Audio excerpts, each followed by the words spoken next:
సిద్దిపేటలో న్యాయవాది రవికుమార్పై జరిగిన దాడిని ఖండిస్తూ మంచిర్యాల జిల్లా బెల్లంపల్లిలో అడ్వకేట్లు నిరసన తెలిపారు. జూనియర్ సివిల్ జడ్జి కోర్టులో బెల్లంపల్లి బార్ అసోసియేషన్ సభ్యులు విధులు బహిష్కరించి నల్ల బ్యాడ్జీలు ధరించారు. న్యాయవాదిపై పోలీసుల దౌర్జన్యం అమానుషమన్నారు.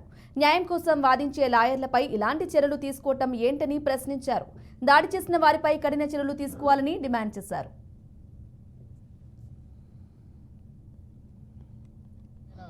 అమానుష దాడిని ఖండిస్తూ ఈరోజు మేము ధర్నా చేయడం జరుగుతుంది.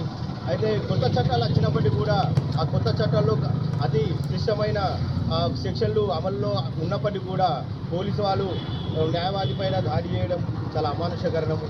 ఎందుకంటే అతనిపైన క్రిమినల్ కేసు బుక్ అయిన ఒకవేళ రిజిస్టర్ అయినప్పటికీ వెంటనే రిజిస్టర్ అయినప్పటికీ కూడా మళ్ళా తర్వాత అతని తరపున మేమే న్యాయవాదులము వాదించడానికి ముందు రావాల్సి వస్తుంది. కాబట్టి అటువంటి న్యాయవాది పైన చేయి చేసుకోవడము చాలా అమానుషము.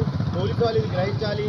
మీ పైన కూడా కేసులు ఏమైనా రిజిస్టర్ అయితే అదే న్యాయవాది మేమే దగ్గరుండి మీ పైన కేసులను మేము కాదు అని చెప్పేసి నిరూపించాల్సిన న్యాయవాది పైన ఇటువంటి చేతులు చేసుకోవడము చాలా బాధాకరము.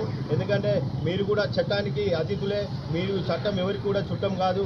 కాబట్టి ప్రతి ఒక్కరు కూడా ఇది దృష్టిలో పెట్టుకొని ఏ న్యాయవాది పైన కూడా దాడికి ప్రయత్నిస్తే ఇది పోలీసు వారే కానీ మరి ఏ ప్రైవేటు వ్యక్తులు కానీ ఇటువంటి